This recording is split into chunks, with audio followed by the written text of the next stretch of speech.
Sir आज आप 5 मुझे ऐसे स्मॉल कैप म्यूचुअल फंड्स बता दो जिसमें मैं इन्वेस्ट करूंगा, क्योंकि आजकल इतने सारे म्यूचुअल फंड आ गए हैं, मैं कंफ्यूज हो गया हूं किस में इन्वेस्ट करूं। तो दोस्त आज तो मैं तेरे को 5 म्यूचुअल फंड बताऊंगा, पर मैं तेरे को बताऊंगा नहीं। हम लोग साथ में मिलकर एक्सरसाइज करेंगे और उस एक्सरसाइज के थ्रू निकालेंगे। क्योंकि कब तक सिर्फ बताते रहे, लॉजिक भी बताऊंगा ताकि आप भी सिलेक्ट कर सको आगे जाके, ठीक है, ताकि आप खुद भी सिलेक्ट कर सको अपना और सब लोग जो देख रहे हैं वो भी सिलेक्ट कर सके। बट ना उससे पहले मैं 2-3 चीजें बताना चाहता हूं। आज के इस डिस्कशन को थोड़ा 3 भाग में बांट। पहले तो स्मॉल कैप कंपनी होती क्या है वो देख लेते हैं, ठीक है। फिर स्मॉल कैप कंपनी में क्यों निवेश करना चाहिए, क्योंकि काफी लोग डरते हैं स्मॉल कैप खराब हो गया तो सर क्रैश हो गया, तो पीछे 5-6 साल में क्या हुआ है स्मॉल कैप में और क्यों स्मॉल कैप एक अच्छा एसेट क्लास है राइट लोगों के। और थर्ड फिर हम 5 म्यूचुअल फंड्स निकालते हैं जो अपने खरीदने चाहिए स्मॉल कैप स्पेस में। अब देखो आप ये डायग्राम देखोगे ना, तो ये जो है ये कंपनी की एज होती है, ठीक है। तो जैसे कंपनी यंग होती है ना तो वो स्टार्टअप बेस्ड होती है, तो उसमें रिस्क बहुत ज्यादा होता है, क्योंकि अभी ना प्रोडक्ट पता है, अभी फाउंडर का भी ज्यादा पता नहीं है, कितना टाइम हुआ है पैसे बिजनेस करते हुए, टीम बना पाएगा कि नहीं बना पाएगा। तो ये बिल्कुल पहली स्टेज होती है जहां पे वीसी फंड करते हैं या फिर सीड फंड, जैसे बीज होता है वैसे करते हैं। फिर उसके बाद वो कंपनी एसएमई बनती है तो थोड़ा सा उसका ट्रैक्शन आने लग गया है, कुछ उसके क्लाइंट्स मिलने लग गए हैं उसको, कुछ धंधा हो रहा है, टीम्स बनने लग गई हैं। उसके बाद वो बनती है माइक्रो और माइक्रो के बाद बनती है स्मॉल। अब जब तक वो स्मॉल आती है ना तो काफी टाइम निकल चुका होता है उसका। अगर आप यहां से देखें तो काफी टाइम उसका निकल चुका है मार्केट में, यानी अब वो बेसिक चीजें मार्केट की समझ चुकी है। उसको पता है कि एक बिजनेस कैसे चलाते हैं, उसके पास नंबर ऑफ कस्टमर्स हैं, उसके पास टीम है, उसके प्रोसेसेस मोटा मोटी सेट होते हैं, और यहाँ पे उसकी साइज और कॉम्प्लेक्सिटी काफी कम होती है, ठीक है। ये परफेक्ट टाइम है क्योंकि यहां से अब आप इसको पूरा रिटर्न्स खा सकते हो जब तक ये लार्ज नहीं बन जाती, क्योंकि जैसे ये कंपनी लार्ज कंपनी बन जाती है उसके बाद उसके रिटर्न्स ऑटोमेटिकली कम होते हैं, बिकॉज प्रॉफिट तेजी से नहीं ग्रो हो सकता। फॉर एग्जांपल कोई कंपनी आज 1000 करोड़ की मार्केट कैप की, उसकी पॉसिबिलिटी 10 गुना होने की ज्यादा है एज कंपेयर टू रिलायंस, बिल्कुल, ठीक है। रिलायंस आज ऑलमोस्ट 20-22 लाख करोड़ की कंपनी है, तो उसका 10 गुना होना बहुत मुश्किल। तो पर एक 1000 करोड़ की कंपनी, 2000 करोड़ की मार्केट कैप की कंपनी 20,000 करोड़ हो सकती है, तो there is a possibility of making money, but obviously risk ज्यादा होता है। तो ये सबसे पहली चीज जो हमारे को समझनी है। ओके, स्मॉल कैप होता क्या है? जो पहली 100 कंपनीज है भारत की वो उनको लार्ज कैप कंपनीज कहते हैं, फिर अगली 150 कंपनीज को मिड कैप, और उसके बाद जितनी बची वो स्मॉल कैप में हो सकती है। अब लार्ज कैप कंपनीज का निफ्टी 50, निफ्टी नेक्स्ट 50, ये दोनों इंडेक्स को मिला दोगे तो 100 कंपनी बन जाएगी।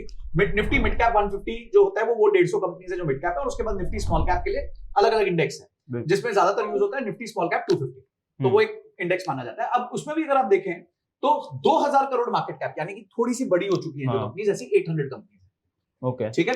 और उसमें भी हम क्वालिटी चेक करें तो हम कहते हैं रिटर्न ऑन इक्विटी, यानी कंपनी कितना पैसा कमा रही है अपने लागत पे, वो 15% से ज्यादा हो, ऐसी 400 कंपनी है, ठीक है, ठीक है। तो 400 कंपनी 2000 करोड़ से ऊपर तो है, पर वो अच्छा रिटर्न ऑन इक्विटी नहीं कमा रही, और जो जिनका प्रॉफिट का ग्रोथ बहुत सब्सटैंशियल हो रहा है, ऐसी सिर्फ 200 कंपनी, ओके। तो ये यूनिवर्स बन जाता है इन्वेस्टमेंट का। तो आपके पास एक बड़ा यूनिवर्स होता है, लार्ज कैप सारे ही मिला के 100 है, पर यहां पे तो इन्वेस्टेबल यूनिवर्स ही 200 है, तो यानी एक अच्छा स्पेस है यहाँ पे हमारे पास इन्वेस्ट करने के लिए। अब एक मजेदार डेटा पॉइंट देख, जून 2020 में ऐसी कंपनीज जिनका मार्केट कैप 2000 करोड़ से ज्यादा था, ऐसी 220 कंपनीज थी, ठीक है, और आज वो कंपनी 788, यानी कि आप समझ सकते हो कि 220 कंपनी थी उस टाइम पे, और आज वो ऑलमोस्ट 4 टाइम्स, 3.5 to 4 टाइम्स हो चुकी है। इतना बड़ा जंप आ गया, 4x का जंप आ चुका है मार्केट में। तो यानी कि पिछले 4-5 साल में बहुत तेजी से स्मॉल कैप कंपनीज ग्रो करी हैं, बिकॉज बहुत ज्यादा पैसा भी मार्केट में आया और कंपनीज ने प्रॉफिट भी इंक्रीज किया। अच्छा देखिए, एक और चीज क्या है ना कि 100 कंपनीज है, सारे सेक्टर्स को रिप्रेजेंट करते नहीं है, और अगर कोई कंपनीज है कुछ सेक्टर की तो 1 या 2 ही होती है, ज्यादा नहीं होती लार्ज कैप में, ठीक है। तो जैसे केमिकल सेक्टर में लार्ज कैप कंपनीज 2 ही है सिर्फ, पर वहां स्मॉल कैप कंपनी 65 है, तो यानी कि आप स्मॉल कैप कंपनी का यूनिवर्स बड़ा हो जाता है एक सेक्टर के लिए। अच्छा, ऐसे कई सेक्टर्स हैं, जैसे ये 3 सेक्टर्स अगर आप देखो तो लार्ज कैप कंपनी कोई है ही नहीं इधर, तो आप पैसा किस में डालोगे? अगर मुझे हॉस्पिटैलिटी सेक्टर यानी कि होटल इंडस्ट्री में पैसा डालना है तो कोई बड़ी कंपनी है ही नहीं, सारी कंपनीज इधर है, यानी 21 की 21 कंपनी स्मॉल कैप है। तो सर इसका कोई कारण है कि जो छोटी कंपनियां वो इतनी बड़ी हो ही नहीं पा रही हैं? नहीं, तो इसको बढ़ने के लिए टाइम चाहिए। हॉस्पिटैलिटी सेक्टर में अभी ग्रोथ आनी बाकी है, क्योंकि टूरिज्म और बढ़ेगा, इंडिया की स्पेंडिंग पावर और बढ़ेगी, तो धीरे धीरे करके वो कंपनीज जो है वो और बड़ी होंगी ही होंगी, ठीक है। अगर आप पीछे हॉस्पिटैलिटी कंपनीज का रिटर्न्स भी देखो तो बहुत अच्छा रहा है। तो यानी कि अगर मैं लार्ज कैप में रह गया तो मेरे को काफी इंडस्ट्रीज का तो एक्सपोजर ही नहीं मिलेगा, तो उसमें जो ग्रोथ हो सकती थी वो मेरा मिस हो जाएगा। अब मजेदार बात देखो, हम हमेशा सोचते हैं कि कोई भी सेक्टर है उसकी जो सबसे बड़ी कंपनी है वो तो लार्ज कैप ही होगी, ऐसा नेसेसरी नहीं है। लार्जेस्ट एसी कंपोनेंट प्लेयर जो है वो एक स्मॉल कैप कंपनी है, ठीक है। उसके बाद जैसे लार्जेस्ट चिल्ड्रंस हॉस्पिटल चेन है वो एक क्या कहते हैं स्मॉल कैप कंपनी है। फिर लीडिंग म्यूजिक कंटेंट कंपनी है वो एक स्मॉल कैप कंपनी है। लीडिंग म्यूचुअल फंड डिस्ट्रीब्यूटर है वो एक स्मॉल कैप कंपनी है। उसके बाद आपका leading garment exporter out of India जो है वो एक स्मॉल कैप कंपनीज है। ये सारी जो है ना स्मॉल कैप कंपनीज है, पर अपने सेक्टर की लार्जेस्ट है। ओके तो यानी इनकी ग्रोथ होने वाली है, बिल्कुल। यानी ये बाकी ग्रोथ, तो मेरे को एक्सपोजर ही तब मिलेगा जब मैं स्मॉल कैप में डालूंगा, क्योंकि लार्ज कैप का तो यूनिवर्स ही 100 स्टॉक्स का है, तो काफी स्टॉक्स मिस हो जाते हैं लार्ज कैप में। अब ये ना मजेदार चार्ट है, ठीक है। पिछले 5 साल में जिन कंपनीज ने 2 से 3 गुना रिटर्न दिया है, 37 ऐसी लार्ज कैप कंपनीज थी और 40 स्मॉल कैप कंपनीज थी। पर मजा कहां आया जब 3 to 5 टाइम्स यानी कि मल्टी बैगर और मल्टी बैगर ऐसी सिर्फ 26 लार्ज कैप कंपनीज थी और 64 स्मॉल कैप कंपनीज थी। और जब 5x से ऊपर की बात होती है, मतलब खतरनाक रिटर्न्स, ऐसी सिर्फ 6 लार्ज कैप कंपनीज थी पर 60 स्मॉल कैप कंपनीज थी। तो यहाँ पे प्रोबेबिलिटी भी बढ़ती जा रही है। यस, तो आप ये देखो कि बड़ा जंप जो अगर आपको चाहिए तो वो आपको स्मॉल कैप से ही आ सकता है। लार्ज कैप में उतना पोटेंशियल नहीं है, जबकि पिछले 5 साल में सॉलिड बुल रन रही है। उसके बावजूद भी 100 में से सिर्फ 6 कंपनीज है जो 5 गुना से ज्यादा कर पाएंगी, ठीक है। जबकि यहां इस यूनिवर्स में आपके पास 60 कंपनीज है, तो यहां आपका प्रोबेबिलिटी जैसे आपने कहा बढ़ जाता है। अच्छा, अगर हम पिछले 10 इयर्स का देखें तो out of 250 small cap companies 3 ऐसी कंपनी थी जो लार्ज कैप बन गई, स्मॉल कैप से लार्ज कैप बन गई, तो उसके रिटर्न्स तो बाप रे 43 टाइम्स, तो 10 इयर्स में 43 टाइम्स। तो अगर आप इसका सीएजीआर निकालने जाओगे तो ये तो मेरे को लगता है करीबन 50% सालाना सीएजीआर के आसपास होगा, बिल्कुल, क्योंकि अगर 24% से कंपाउंड होता है तो वो 10 टाइम्स होता है, ठीक है। अच्छा, 43 ऐसी कंपनीज थी जो मिड कैप बन गई, ओके, और उन्होंने 16 टाइम्स का रिटर्न दिया है 10 इयर्स में, ये भी बहुत अच्छा है। और 112 ऐसी कंपनी थी जो रह तो स्मॉल कैप ही गई, पर फिर भी उन्होंने 5 टाइम्स के ऊपर का रिटर्न दिया। तो आप समझिए कि अगेन थीसिस क्या है कि स्मॉल कैप से आपकी वेल्थ कंपाउंड होगी। ऑब्वियसली रिस्क होता है स्मॉल कैप में, बिल्कुल होता है, पर वेल्थ कंपाउंड करने का सबसे अच्छा तरीका है, इसलिए पूरा कॉर्पस उठा के स्मॉल कैप में मत डाल देना, ठीक है। थोड़ा सा ही कॉर्पस डालना। क्या होता है, ये सारी चीजें लोगों को पता नहीं होती। तो सर फिर तो कल से मैं सारा पैसा अब स्मॉल कैप में ही डालूंगा। यही गलती कर दी ना, इसी को हम कहते हैं एसेट एलोकेशन। देखो स्मॉल कैप में ना रिटर्न्स बहुत अच्छे दिख रहे हैं, पर रिस्क भी बहुत ज्यादा होता है। तो आप किस एज पे हो, आपका गोल क्या है, और आप कितना पैसा बनाना चाहते हो, कितना आप रिस्क टॉलरेंस रख सकते हो, ये सबको मद्देनजर रखते हुए आपके इन्वेस्टमेंट में कितना पोर्शन स्मॉल कैप में जाना चाहिए, ये डिसाइड होता है। बट सर ऐसा कहते हैं ना कि जो जितना ज्यादा यंग है उतना ज्यादा रिस्क ले सकता है। देखिए, रिस्क आप यूथ के हिसाब से नहीं लेते, रिस्क आप लेते हो गोल के हिसाब से। तो फॉर एग्जांपल आप 24 इयर्स के हो और आपका एक गोल है कि आपको 6 साल में गाड़ी चाहिए, ठीक है। तो आपका गोल 6 इयर्स दूर है और मैं 40 इयर्स का हूं, पर मेरा गोल है कि मुझे 20 इयर्स बाद रिटायरमेंट चाहिए। तो कौन ज्यादा रिस्क ले सकता है? एज में तो मैं आपसे ज्यादा हूं, पर आपका गोल जो है वो छोटा है, 6 साल का है, मेरा गोल 20 इयर्स का है, तो मैं ज्यादा रिस्क ले सकता हूं। बट सर ये तो इतना कुछ ये सीखे कहां से? तो इसी के लिए तो हमने एक कोर्स लेके आए हैं। हमारा एक कोर्स है फाइनेंशियल प्लानिंग का। इस पूरे फाइनेंशियल प्लानिंग के कोर्स में हमने basics of finance, myths around financial planning क्या होती हैं, उसके बाद इन्वेस्टमेंट्स कैसे की जाती है, बजटिंग कैसे करते हैं, पैसे कैसे बचाते हैं, राइट इंश्योरेंस कैसे खरीदते हैं, इन्वेस्टमेंट्स कैसे करते हैं, गोल प्लानिंग कैसे करते हैं, गोल प्लानिंग के टाइम कितना पैसा कौन से तरह के फंड में डालना चाहिए, और लास्ट में टैक्सेस को कैसे ऑप्टिमाइज करना चाहिए, ये सारी चीजें हमने सिखाई। मतलब ये A to Z हो गया बिल्कुल पूरा। बिल्कुल। इसके बाद देखने के बाद आप अपने डिसीजंस ले सकते हो कि फाइनेंशियल प्लानिंग कैसे करनी है। और 4 दोस्त मिलके जब रेस्टोरेंट में जाए और वो खाना खाएं, उससे सस्ता हमने इस कोर्स को रखा है। कुल मिला के 2499 का कोर्स है, आप आराम से ले सकते हैं। अपसर्च के प्लेटफॉर्म में, लिंक डिस्क्रिप्शन में। अगर ये कोर्स कोई भी देख लेगा ना शुभ, उसके बाद उसको फाइनेंशियल प्लानिंग में कभी प्रॉब्लम नहीं आएगी। तो सर ये तो सभी के बहुत ही ज्यादा काम आएगा और इसमें लोग बाद में एनरोल कर सकते हैं। बट सर मेरा जो पहला सवाल था कि कौन से फंड्स में इन्वेस्ट करना है वो तो बताओ। तो रुको जरा, सब्र करो। तो आखिरी चीज मैं बताना चाहता हूं थीसिस में कि अगर आप देखें कि लार्ज कैप निफ्टी 100 टीआरआई यानी कि जो लार्ज कैप कंपनीज थी, उन्होंने 10 इयर्स में 14.7 का रिटर्न दिया है परसेंट सालाना। यानी कि अगर आपने 1 लाख रुपए डाला होता तो आज वो 3.9 लाख होता। पर यही 1 लाख अगर आपने स्मॉल कैप में डाला होता, स्मॉल कैप 250 में, तो आज वो 1 लाख होता 5.3 लाख रुपीस, यानी कि आपका 18.2% का सीएजीआर। कितना बड़ा फर्क हो जाता है। क्योंकि आप देखेंगे यहां से लेके आगे जो है स्मॉल कैप में बहुत जबरदस्त रैली आई है और सारी कंपनीज ने मल्टी बैगर रिटर्न्स दिए। तो अब मैं आता हूं सिलेक्ट करने के लिए कौन से वो 5 म्यूचुअल फंड है। तो हम लोग मिलकर सिलेक्ट करेंगे, थीसिस बनाएंगे, थीसिस के बेसिस पे सिलेक्ट करेंगे। Okay sir. तो देखिए स्क्रीनर है अपना, तो यहाँ म्यूचुअल फंड्स पे गए और म्यूचुअल फंड्स पे जाके हमने स्टार्ट स्क्रीनिंग चालू किया। अब स्टार्ट स्क्रीनिंग में जाएंगे तो ये अपना स्क्रीन आ गया। अब स्क्रीन में हम जाएंगे इक्विटी पे, ठीक है, और इक्विटी पे हम सिलेक्ट करेंगे स्मॉल कैप को। कहां गया भाई स्मॉल कैप? ये रहा, ठीक है।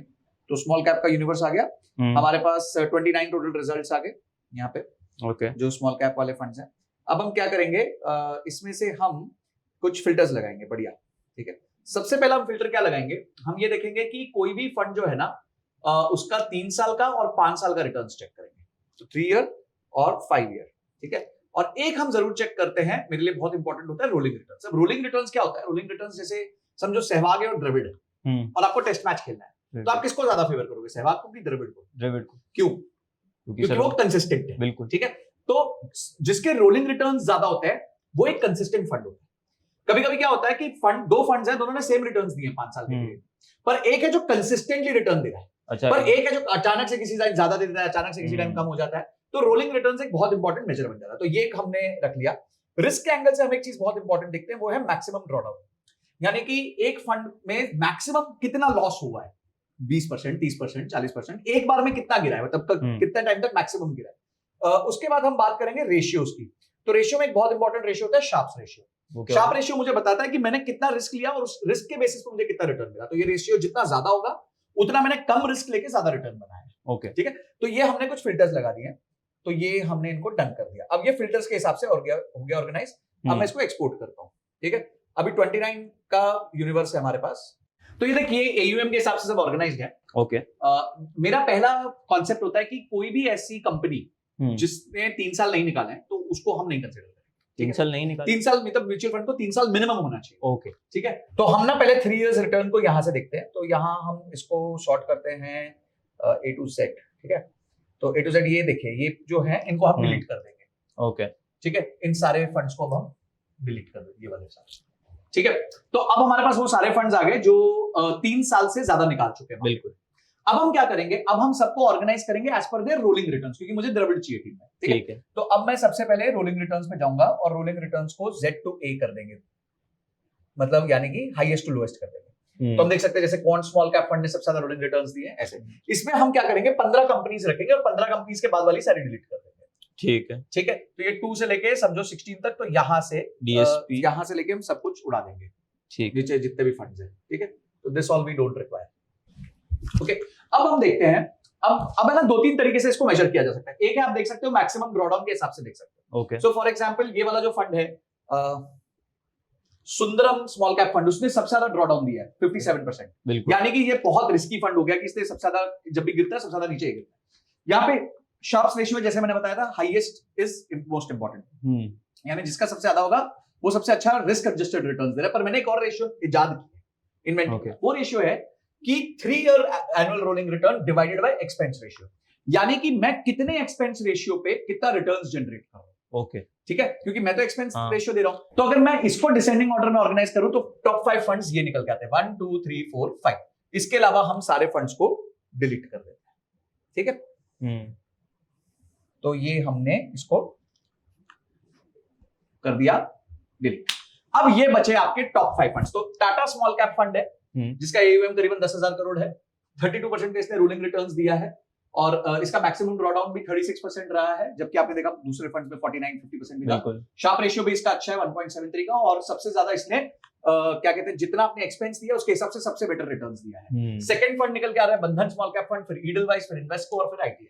तो ये सारे फंड्स वो हैं जिन्होंने 3 साल की अवधि पूरी कर ली है, ओके, जिन्होंने अच्छे रोलिंग रिटर्न्स दिए हैं, हाई रोलिंग रिटर्न्स दिए हैं, जिनके मैक्सिमम ड्रॉडाउन कम है, लेस है, जिनके शार्प रेशियो ज्यादा है और जिनका returns per unit of expense ratio बहुत ज्यादा है। तो इस तरीके से आपने अपने टॉप 5 म्यूचुअल फंड्स सिलेक्ट कर लिए, विच इज टाटा, बंधन, ईडलवाइस, इन्वेस्को, ITA।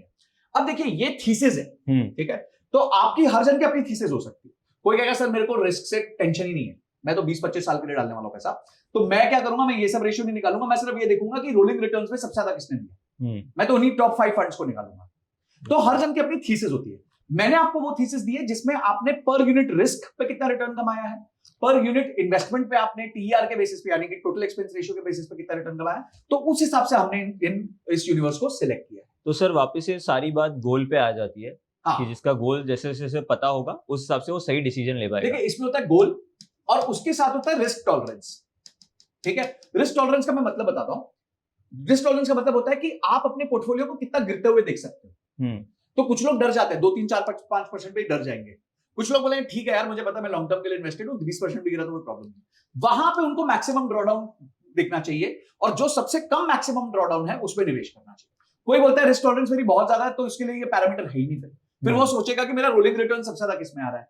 ठीक है, कोई बोलेगा नहीं मेरे को दोनों का मिक्स चाहिए, थोड़ा ये भी चाहिए थोड़ा ये भी चाहिए, उसके हिसाब से वो सिलेक्ट करेगा। तो सारे लोगों की थीसिस अलग होगी, तो इसलिए कभी भी बेस्ट 5 म्यूचुअल फंड्स कभी नहीं पूछना चाहिए, राइट 5 म्यूचुअल फंड्स पूछना चाहिए और अपने आप के लिए ही ये तरीके से ढूंढने का सिस्टम बनाना चाहिए ताकि आपको कॉन्फिडेंस रहे अपने सही इन्वेस्टमेंट के लिए। बिल्कुल सर, अब आज जाके ही मैं इन सब में एसआईपी तो स्टार्ट करूंगा। पर गोल के हिसाब से करना, जैसे हमने अपने कोर्स में भी बताया है कि गोल के हिसाब से इन्वेस्टमेंट होनी चाहिए, लिंक डिस्क्रिप्शन में है, आप सबके डिनर से सस्ता है।